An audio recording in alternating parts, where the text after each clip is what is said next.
ఉదయం 6 గంటలు. అప్పుడప్పుడు ఉదయిస్తున్న సూర్యుడు, ప్రశాంతమైన ప్రకృతి. యథావిధంగా జ్ఞాపకాలను నెమరు వేసుకుంటూ మార్నింగ్ వాక్‌కి బయలుదేరాను. ప్రతిరోజు ఉదయం ఇంటి నుండి 1 మైల్ దూరంలో ఉన్న రైల్వే స్టేషన్‌కి వరకు నడవడం అలవాటు. ప్రతిరోజు ఇలా మార్నింగ్ వాక్‌తోనే రోజు మొదలయ్యేది నాకు, నా స్నేహితురాలికి. కానీ ఇవాళ ఒంటరిగా వెళ్ళాను వాకింగ్‌కి.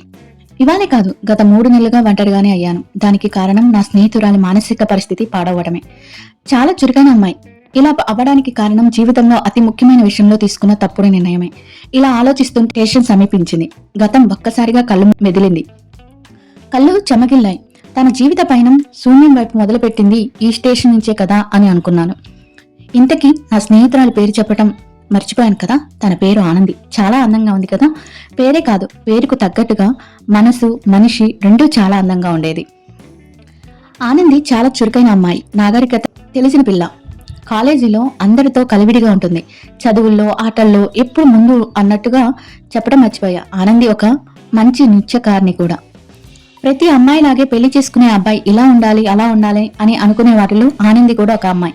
మంచి ఎత్తు, పొడుగు, చలాకీగా, కలివిడిగా, చూడ్డానికి హీరోలా ఉండాలనుకుని కలలుకనేది ఆనంది. విజయ్. క్లుప్తంగా ఇతనెవరో చెప్పాలి అంటే ఆనంది ఇష్టపడే, ప్రేమించే అబ్బాయి. అనుకోకుండా ఆనంది జీవితంలోకి వచ్చిన విజయ్కి ఆనందిని ప్రాణంగా మారిపోయాడు. ఇంకా అతని జీవితం అనుకునేలాగా చేశాడు. ఆనందిని చాలా ప్రేమగా చూస్తాడు. అతని ప్రేమను చూస్తే ఆనంది చాలా అదృష్టవంతురాలు అనిపిస్తుంది. ఆనందికి తండ్రి అంటే చాలా ప్రాణం. ఆయనకి కూడా కూతురు అంటే అడిగితే కొండ మీద కోతిని కూడా తెచ్చిచ్చే అంత ప్రాణం. ఆనంది తండ్రి దగ్గర ఏదీ దాచదు. అంత చనువు ఉంది తనకి. విజయ్ని ప్రేమిస్తున్న విషయం తండ్రికి చెప్పినప్పుడు, భారతదేశంలో ప్రేమించాను అని కూతురు చెప్పగానే ప్రతి తల్లి తండ్రి అడిగే ప్రశ్న కులం, జీతం, జాబ్ ఇలాంటివన్నీ. ఆనంది దగ్గర అన్నిటికీ జవాబులు ఉన్నాయి. సాఫ్ట్వేర్ ఇంజనీర్, నెలకి 75,000 జీవితం. కులం బాధ కూడా లేదు. ఇంకా కాదు అని చెప్పడానికి కారణాలు కూడా ఏమీ లేవు. కూతురు మీద నమ్మకంతో వాళ్ళు కూడా ఏమీ అనకుండా ఉండిపోయారు. ఇలా ఆనంది ప్రేమ 3 పువ్వులు 6 కాయలుగా సజావుగా సాగుతుంది. అన్నీ అనుకున్నట్టే జరిగితే అది జీవితం ఎందుకు అవుతుంది? సాగర్ ఆనంది జీవితంలో చాలా చిన్న పాత్ర అయినా ముఖ్యమైన పాత్ర ఇతనిది. సాగర్ ఆనంది క్లాస్మేట్. చాలా నమ్మదస్తుడు. కాలేజీలో అందరికీ తనంటే గౌరవం. ఒకే కాలేజ్, ఒకే క్లాస్ అయినప్పటికీ వేరు వేరు సెక్షన్ వల్ల ఆనందికి సాగర్ కొంచెం దూరంగా ఉంటాడు. సాగర్ చాలా అమాయకుడు. ఎవరితో ఎక్కువగా మాట్లాడు, ఇంకొకరి గురించి తప్పుగా మాట్లాడు. ఇక అమ్మాయిలతో మాట్లాడటం అంటే నత్త నడక లాంటిదే. అలాంటి సాగర్కి ఆనంది అంటే చాలా ఇష్టం. కానీ ఎప్పుడు చెప్పే సాహసం చేయలేదు. స్నేహితులు ఆట పట్టించడం వల్ల అలా ఈ విషయం ఆనంది వరకు తెలిసింది. కానీ ఏనాడు సాగర్ ఆనందికి చెప్పే ధైర్యం చేయలేకపోయాడు. ఆనందికి సాగర్ ఎవరు ఏంటి అన్నది కూడా తెలియదు. అంత సైలెంట్ సాగర్. సాగర్ ఆనందికి ఎలా అయినా తన ప్రేమ విషయం చెప్పాలనుకున్నాడు. తనకున్న ధైర్యం అంతా కూడగట్టుకుని ఒక ప్రేమలేఖ రాశాడు. స్వతహాగా కవి కళలున్న సాగర్కి ప్రేమలేఖ రాయటం కష్టం అవ్వలేదు. ఇక ప్రేమలేఖ ఎలా రాశాడంటే, కాగితం పైన చెదరని అక్షరంలా, హరితవనంలో వాడని పువ్వులా, సంద్రంలో మారాలని తప్పించే అలలా, నా హృదయంలో నీవే నిండి ఉన్నావు. అలా సాగర్ ఆనంది కోసం తన ప్రేమనంతా అక్షరాల రూపంలో ఒక కవిత్వంగా మార్చి ఒక ప్రేమలేఖ రాసి ఆ లేఖని ఒక కవర్లో పెట్టి ఆ కవర్ పైన ఇలా రాస్తాడు. ఈ లేఖ నచ్చితే నా కోసం సెప్టెంబర్ 1న ఉదయం 7 గంటలకి సికింద్రాబాద్ రైల్వే స్టేషన్కి రండి. మీకోసం 2వ నెంబర్ ప్లాట్ఫారంపై మ్యాగజైన్ షాప్ దగ్గర ఎదురు చూస్తూ ఉంటాను. మీకు నచ్చకపోతే రాకండి. ఓటమితో మీ ముందు తిరగలేను. ఎవరికి నా మొహం చూపించలేను. నా కోసం జీవించే నా తల్లిదండ్రులకు వెళ్ళిపోతాను అని ప్రేమతో ఫీల్ మై హార్ట్ అని పెట్టేసి లెటర్ ఆనంది పుస్తకంలో పెట్టి వచ్చేస్తాడు. ఆ రోజు రాత్రి భోజనాలయ్యాక పుస్తకం తీసిన ఆనందికి ఆ లేఖ కనిపించి చదవటం పూర్తయ్యాక ఆనంది మనసులో అలజడి మొదలవుతుంది. ఆనంది మెదడులో టన్నుల కొద్ది ప్రశ్నలు మొదలవుతాయి. సెప్టెంబర్ 1, 2012 మునుపెన్నడూ లేని కంగారు మొదలైంది తన మనసులో. కానీ లేఖలో ఉన్న కవిత్వం, ఆరాధన, ఆ రాసిన మాటలు చాలా అంటే చాలా నచ్చాయి ఆనందికి. ఆనంది మనసు వేగం అందుకుంది. తనను చూడాలని ఊపిరిలూరుతుంది. ఏదైనా సరే పొద్దున్నే వెళ్దామనుకుంది. ఇక ఆత్రం వల్ల నిద్ర కూడా సరిగా పట్టలేదు. పొద్దున 4 గంటలకే లేచి వాకింగ్కి వెళ్ళింది. అలాగే స్టేషన్కి వెళ్లి ఆ లేఖలో చెప్పిన షాప్కి వెళ్లి చూసింది. అక్కడెవరు లేకపోయేసరికి నిరాశగా వెనుతిరిగింది. ఇంటికి వచ్చి అలసటగా బెడ్ పైన వాలింది. రాత్రి నిద్రపోయేసరికి వెంటనే నిద్ర పట్టేసింది. లేచి చూసేసరికి 6:30 అయ్యింది. హడావుడిగా లేచి రెడీ అయ్యి స్టేషన్కి వెళ్ళింది. మ్యాగజైన్ షాప్ వైపు హడావుడిగా పరిగెత్తింది. అక్కడున్న వ్యక్తిని తదేకంగా చూస్తూ ఉండిపోయింది. 6 అడుగుల ఎత్తులో అందంగా చూడ్డానికి చాలా బాగున్నాడు. తాను కోరుకున్న గుణాలన్నీ ఆ అబ్బాయిలో ఉన్నాయి కాబట్టి తను నచ్చాడు అనుకుంది. వెళ్లి మాట్లాడాలనుకుంది. తానుగా పరిచయం చేసుకొని తన గురించి అడిగింది. అతను విజయ్ అని చెప్పాడు. ఆ లేఖ రాసి రమ్మంది సాగర్ అయితే విజయ్ అక్కడికి ఎలా వచ్చాడు? సాగర్ ఏమయ్యాడు?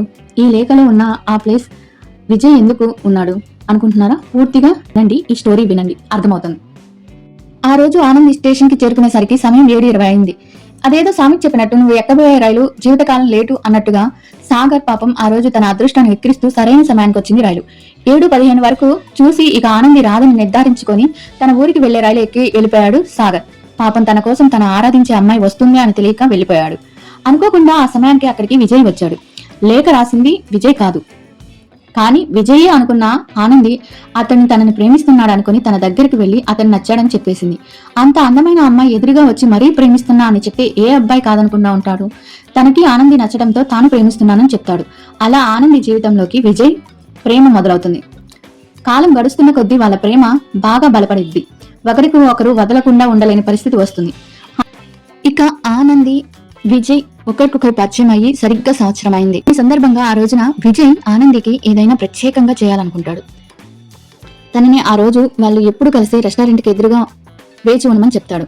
ఆ రోజు తనతోనే ఉండాలని, స్నేహితురాలతో కలిసి బయటకు వెళ్తున్నానని ఆనందికి తన తల్లిదండ్రులకు చెప్పమని చెప్తాడు. అలాగే అని ఆనంది కూడా తన తల్లిదండ్రులకి విజయ్ ఇంకా తన స్నేహితులతో కలిసి బయటకు వెళ్తున్నానని, ఇంటికి రానని చెప్పి విజయ్ దగ్గరికి బయలుదేరుతుంది. విజయ్ చెప్పిన రెస్టారెంట్ కి బయలుదేరుతుంది ఆనంది. 4:16 వరకు ఎదురు చూసిన విజయ్ రాకపోయేసరికి ఫోన్ చేసింది ఆనంది. తనకి ట్రాఫిక్ లో ఎక్కువగా ఇరుక్కుపోయానని 15 నిమిషాల్లో వస్తానని చెప్తాడు. సరే అని ఎదురు చూస్తూ ఉంటుంది. కాసేపటికి విజయ్ నుండి మెసేజ్ వస్తుంది ఆనందికి. ఏమనంటే, నాకు చిన్న యాక్సిడెంట్ అయింది, నువ్వు కంగారు పడకు, ఇంటికి వెళ్ళిపో అని చెప్తాడు. దానికి సరేనని ఆనంది వెళ్ళిపోతుంది. ఇక సరేనని విజయ్ని తన స్నేహితులందరూ కలిసి హాస్పిటల్కి తీసుకెళ్లి హాస్పిటల్లో జాయిన్ చేస్తారు. డాక్టర్ ఆ రోజు నైట్కి ఇక్కడే ఉండాలని చెప్తాడు విజయ్కి. సరేనని ఆ రోజు నైట్ అక్కడే ఉండేసి విజయ్ మార్నింగ్ ఉదయాన్నే లేచి తన ఇంటికి వస్తాడు. తన ఇంటికి రాగానే ఆనంది తల్లిదండ్రులు ఎదురు వచ్చి విజయ్ని ఆనంది ఎక్కడ అని అడుగుతాడు. దానికి విజయ్ ఆశ్చర్యపోయి, ఆనంది వెళ్ళిపోయింది కదా, రాలేదు, నాకు యాక్సిడెంట్ అయిందని చెప్పి మెసేజ్ చేశాను, అప్పుడు వెళ్ళిపోయింది కదా అని అడుగుతాడు. అప్పుడు ఆనంది తల్లిదండ్రులు, ఆనంది రాలేదు, ఎక్కడ దాచిపెట్టావు చెప్పు అని అడుగుతాడు విజయ్ని. దానికి విజయ్, నాకు తెలియదండి, నాకు యాక్సిడెంట్ అయింది అని చెప్తాడు. ఇక ఆనంది తల్లిదండ్రులకి భయం వేసి పోలీస్ స్టేషన్ లో కంప్లైంట్ ఇస్తారు.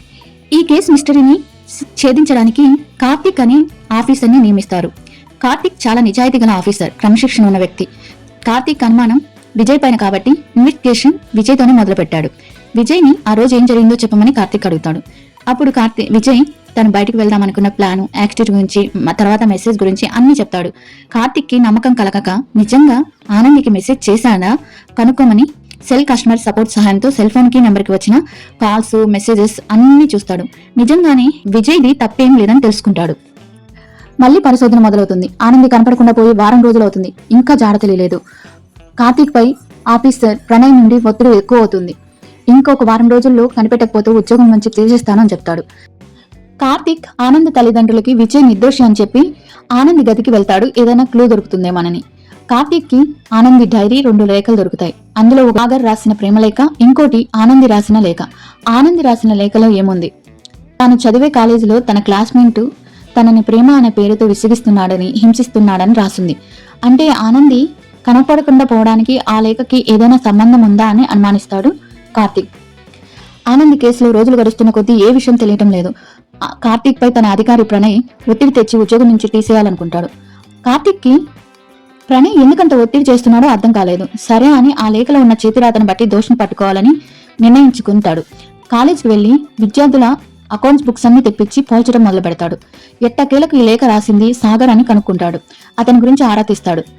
తన కాలేజ్ మధ్యలోనే మానేసి తన స్నేహితుల సహాయంతో అతను సికింద్రాబాద్ లోనే ఉన్నాడని, ఒక రూమ్ లో అద్దెకుంటూ దూరం పై చదువులు చదువుకుంటున్నాడని తెలిసి ఆ ఇంటికి వెళ్లి హౌస్ ఓనర్ ని కూపీలవుతాడు. హౌస్ ఓనర్ ఆధార్ 2 వారాల క్రితమే చనిపోయాడని చెప్తాడు. ఎలా అని అడిగితే యాక్సిడెంట్ అయిందని చెప్తాడు. సాగర్ గురించి కనుక్కోవాలని యాక్సిడెంట్ స్థలానికి వెళ్తాడు. అక్కడికి వెళ్లిన కార్తిక్ కి 2 వారాల క్రితం విజయ్ కి జరిగిన యాక్సిడెంట్ స్థలం అని కనుక్కుంటాడు. యాక్సిడెంట్ గురించి ఆరా తీస్తాడు. అక్కడ పాన్ షాప్ అతన్ని, యాక్సిడెంట్ లో ఒకరు వెంటనే చనిపోయారని, ఇంకొకరు అదృష్టవశాత్తు ఏమీ కాలేదని చెప్తాడు. కానీ ఇంట్రాగేషన్ లో కార్తిక్ కి విజయ్ చాలా గాయాలయ్యాయి, హాస్పిటల్లో చేరానని చెప్తాడు. కార్తిక్ కి అనుమానం మళ్ళీ విజయ్ నుండి మొదలవుతుంది. విజయ్ స్నేహితురాల్ని ఇంట్రాగేట్ చేస్తాడు కార్తిక్. అప్పుడు భయంతో జరిగినవన్నీ కార్తిక్ కి చెప్తారు విజయ్ స్నేహితులు. విజయ్ కి గాయాలు అవ్వలేదని, హాస్పిటల్లో డాక్టర్ స్నేహితుడు కాబట్టి గాయాలు బాగా తగిలాయని, అబద్ధాలు చెప్పించారని చెప్తారు. విజయ్కి ఇదివరకే పెళ్లి అయ్యి 2 పిల్లలు ఉన్నారని, భార్య లండన్ లో జాబ్ చేస్తుందని, వచ్చే నెల ఇక్కడికి వచ్చేస్తుందని చెప్తాడు. తను చాలా డబ్బులతో వస్తుంది కాబట్టి ఆ డబ్బుల్ని వదులుకోవటం ఇష్టం లేక విజయ్ ఆనందిని చంపాలని ప్లాన్ చేశాడని చెప్తాడు. యాక్సిడెంట్ మాత్రం నిజమేనని, కానీ దాన్ని వాడు ఆనందిని చంపాలనుకోవడానికి ఉపయోగిస్తాడని చెప్తారు. యాక్సిడెంట్ అయ్యాక డాక్టర్ కి కాల్ చేసి పేరు రిజిస్టర్ చేయించి రెస్టారెంట్ దగ్గరికి వెళ్లి ఆనందిని కలిసి తర్వాత సర్ప్రైజ్ అని పేరుతో చంపాలనుకున్నాడు. కానీ రెస్టారెంట్ కి వెళ్లేసరికి ఆనంది అక్కడ లేదని, ఎటో వెళ్ళిందో తెలియదని చెప్తారు. విజయ్ మోసాన్ని తెలుసుకున్న కార్తిక్ కోపంతో వెళ్లి అరెస్ట్ చేస్తాడు. కానీ ఆనందిని విజయ్ ఏమీ చేయలేదు. మరి ఆనంది ఏమైంది? ఇలా ఆలోచిస్తుండగానే కార్తిక్ కి ఒక ఫోన్ వస్తుంది. అవతల వాళ్ళు మాట్లాడటం చూసి ఇక ఇన్వెస్టిగేషన్ చేద్దామని మళ్ళీ బయలుదేరతాడు. మరుసటి రోజు ఉదయం కార్తిక్ పైన తన పై అధికారి అయిన ప్రణయ్ కలిసి తన వల్ల ఏది చేత కాదని, తన ఉద్యోగానికి పనికిరాడని చెప్తాడు. కానీ కార్తిక్ తన ఆనందిని కనిపెట్టానని, క్షేమంగా ఉందని చెప్తాడు. దానికి ప్రణయ్ ఆశ్చర్యంగా ఎలా, ఎక్కడ ఉంది అని అడుగుతాడు. క్షేమంగానే ఉంది అని చెప్పి ప్రణయ్ని అరెస్ట్ చేస్తాడు కార్తిక్. ప్రణయ్ కోపంతో నేను నీ పై అధికారిని, నన్నెందుకు అరెస్ట్ చేస్తున్నావు కోపంతో అరుస్తాడు. అప్పుడు నిజం చెప్తాడు కార్తిక్. రెస్టారెంట్కి వచ్చే అమ్మాయిల్ని కిడ్నాప్ చేసి విదేశానికి అమ్మేస్తూ నేరం చేస్తుంది మీ తమ్ముడే, ఆ రెస్టారెంట్ ఓనర్. మీ తమ్ముడు చేసే నేరాన్ని కప్పిపుచ్చుతూ అమ్మాయిల్ని అమ్మడంలో సహాయం చేసినందుకు నిన్ను అరెస్ట్ చేస్తున్నానని చెప్తాడు. దానికి సాక్ష్యం ఏంటి అని అడుగుతాడు ప్రణయ్. ఆనందిని తీసుకొచ్చి నిజం చెప్పిస్తాడు. ఆ రోజు సాయంత్రం విజయ్ కోసం ఎదురు చూస్తూ ఉన్నప్పుడు తను ఆ రెస్టారెంట్ ఓనర్ కిడ్నాప్ చేశాడని, తర్వాత విదేశాలకు అమ్మేస్తానని చెప్పారని చెప్తుంది. ఆ విదేశీ ముఠాల్లో మాట్లాడే వాళ్ళలో ప్రణయ్ కూడా ఉన్నారని చెప్తుంది. అందుకని అరెస్ట్ చేశామని, ఇంకా శిక్ష పట్టమే తరువాయి అని చెప్పి జైల్లో పడేస్తాడు కార్తిక్. ఆనందిని క్షేమంగా ఇంటికి తీసుకొస్తాడు కార్తిక్. ఆ తర్వాత ఆనంది రాసిన లేఖ ఏంటని అడుగుతాడు కార్తిక్. అది ఒక అబద్ధమైన లేఖ అని, విజయ్ నన్ను టెస్ట్ చేద్దామని పరీక్ష పెట్టానని, ఈ పరీక్షలో నెక్కితే నీకు పార్టీ ఇస్తానని చెప్తానని, అప్పుడు ఆ లేఖ రాయిపించానని చెప్తుంది ఆనంది. అప్పుడు కార్తిక్ ఈ విషయం అంతా అర్థమవుతుంది. తాను తన చేత లేఖ రాయిపించి తన్ని చంపేసి ఆ లేఖ రాసిన వాడిపైన ఆ నేరం తోసేయాలని విజయ్ ప్లాన్ చేశాడని కార్తిక్ కి అర్థమవుతుంది. విజయ్ మోసాన్ని తెలుసుకున్న ఆనంది తన ప్రేమ అంతా మోసమని, తను దారుణంగా మోసపోయానని తెలుసుకుంటుంది. కిడ్నాప్ విషయంలోనే ఇంకా బయటికి రాని ఆనంది హేమంత్ మోసాన్ని జీర్ణించుకోలేకపోయింది. ఆ షాక్ ని తట్టుకోలేక పిచ్చిపట్టి మానసిక స్థితి మొత్తం చెడిపోయి ఒక బందీలాగా ఒక గదిలోనే ఉండిపోతుంది. ఆనంది తన చిన్ననాటి నుండి ఎంతో చలాకీగా చూసిన నేను ఇప్పుడు ఒక గదిలో పిచ్చిదై పడున్న తను చూసి కుమిలిపోవటం తప్ప ఏమీ చేయలేకపోతున్నాం. కూతుర్ని కంటికి రెప్పలా చూసుకున్న ఆ తండ్రి పరిస్థితి వర్ణనానితీతం. అందమైన ప్రేమాలోకం చూపించి అమానుషంగా ఆనందిని చంపాలనుకున్న విజయ్ కట్టుకున్న భార్య పిల్లలకి దూరమై జైల్లో నరకం అనుభవిస్తున్నాడు. అసలైన ప్రేమ పంచాలనుకున్న సాగర్ కి దూరమై మోసపూరితమైన ప్రేమను నమ్మిన ఆనంది జీవితం ఏమైంది? తనకేం మిగిలింది? నిశిరాతి శూన్యం తప్ప. ఇదండి ఒక ఆనంది కథ. ఎలా ఉంది ఈ స్టోరీ? మీకు నచ్చితే నా ఛానల్ని సబ్స్క్రైబ్ చేయడం మాత్రం మర్చిపోవద్దు. ఇలాంటి ప్రేమలకి దూరంగా ఉండండి. ఇది ఒక ఆనంది కథే కాదు, చాలా మంది ఆడపిల్లల కథ కూడా.